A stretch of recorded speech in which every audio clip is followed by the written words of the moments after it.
Imagine finishing a 10-hour shift, then noticing a faint green glow on your pillow. It is not a ghost story, and it is not a rumor. In Victorian Britain, some match workers, poisoned by white phosphorus, developed a disease so grotesque that their jawbones literally decayed inside their faces.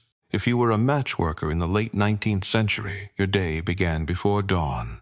You would enter a crowded factory, often hot, airless, and thick with chemical fumes. The cheapest matches used white phosphorus, waxy substance prized because it ignited easily. It was profitable, convenient, and catastrophically dangerous.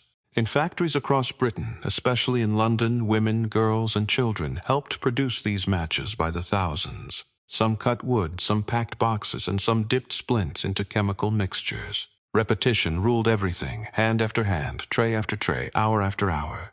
The work looked simple from outside, which made the suffering easier for employers to ignore. White phosphorus was the heart of the danger. It was used in the matchhead composition, and its fumes filled enclosed workrooms. Workers handled it constantly, inhaled it daily, and sometimes ate meals without fully washing their hands. That mattered because the poison could enter the body through the mouth and damaged tissue over time.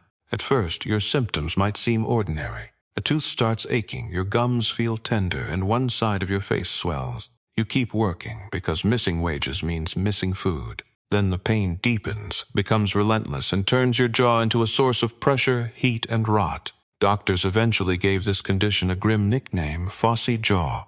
Its medical basis was phosphorus necrosis of the jaw, especially the lower jaw. The bone became inflamed, then slowly died. Pus could drain through the gums and cheeks, and the smell was infamous. Victorian medical reports described victims whose faces became disfigured beyond recognition. Teeth loosened, abscesses formed, and pieces of dead bone could separate from living tissue. Some patients could not chew properly, some could barely speak, and some lived in agony for years. The disease was not just painful, it was socially devastating. One of the most chilling details entered popular memory because it was documented by physicians and observers.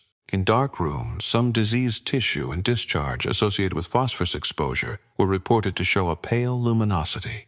Breath from affected mouths was sometimes described as phosphorescent. That eerie glow came from chemistry, not myth. White phosphorus can emit a faint light when oxidizing. So yes, in the Victorian match trade, the horror could seem to shine. Not every victim glowed, and not every report used the same language. But the idea did not come from fiction. It came from actual industrial poisoning. For workers already losing bone inside their faces, that detail made the disease feel even more monstrous. Once phossy jaw took hold, there was no easy cure. Painkillers were limited, did not yet exist, and infection spread easily. Some early treatments tried mouth rinses, tonics, or rest away from the factory. If the bone had already died, those measures often failed. Then came the surgery. Surgeons might remove dead fragments first, hoping to stop the progression.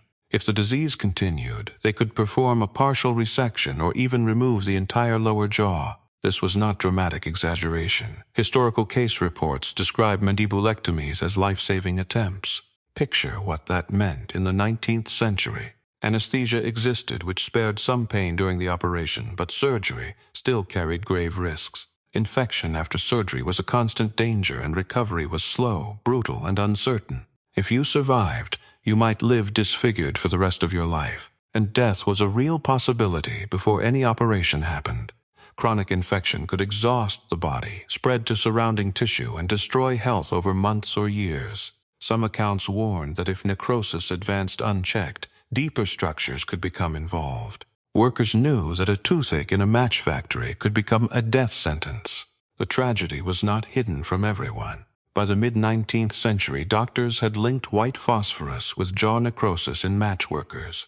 Medical journals discussed cases, inspectors knew conditions were dangerous, and reformers raised alarms. Yet cheap production continued because white phosphorus was still profitable. That is what makes this story an adventure of survival, not discovery. You are not facing one sudden incident, you are navigating a daily gauntlet of invisible damage. Each shift feels survivable, which is exactly how the poison wins. It advances quietly, beneath routine and exhaustion. The match industry depended heavily on poor laborers with little power to refuse dangerous work. In Britain, many workers were girls and young women supporting families on punishingly low pay. Fines for small mistakes could cut earnings further. Dirt under a bench, talking at work, or arriving late might cost part of a day's wages. The most famous protest came in 1888 when the Bryant and May Matchgirls of London went on strike. Their grievances included low pay, arbitrary fines, and unhealthy conditions. White phosphorus stood at the center of public outrage, even if every striker was not already visibly sick. The strike became a landmark in British labor history. Publicity mattered because industrial poisoning often thrives in silence. Newspapers, activists, and investigators began forcing middle-class readers to confront what cheap matches really meant. Consumers had been buying convenience while workers paid with bone, teeth, and faces. Once people saw that trade clearly, reform became harder to block. Even so was slow. Safer safety matches using red phosphorus kept separate from the match head already existed. But they were more expensive, and many manufacturers resisted abandoning white phosphorus. As long as dangerous matches remained legal and profitable, workers remained exposed. Governments gradually moved toward restriction and prohibition.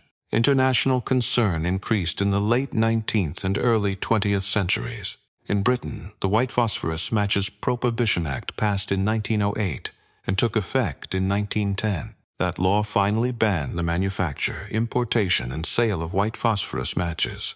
By then, countless workers had already suffered. Some had undergone mutilating operations, some had lived with chronic pain, and some had died from complications. The ban did not erase those decades of damage. It simply ended one of the most notorious industrial hazards of the Victorian and Edwardian match trade. If you had been a worker before that ban, survival would depend on luck, timing, and escape. Leaving the factory early might spare you.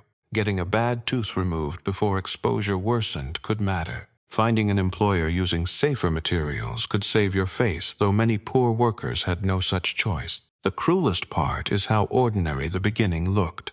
You would not see yourself as a victim in a Gothic nightmare. You would see a box, a bench, a tray of splints, and a wage envelope too thin to refuse. History's ugliest disasters often arrived disguised as routine employment. So would your jaw glow before it fell apart? Historical evidence says some poisoned workers and observers did report phosphorescent effects from diseased mouths and tissue. But the true horror was not the glow. It was the slow necrosis underneath, the stench, the swelling, the sleepless pain, and the surgeon waiting with a knife. That is the reality of white phosphorus matchwork in Victorian Britain. No monster did this, no legend. Industry did it knowingly for years until public pressure and law finally forced change. And for the workers who breathed those fumes in windowless rooms, that justice came far too late.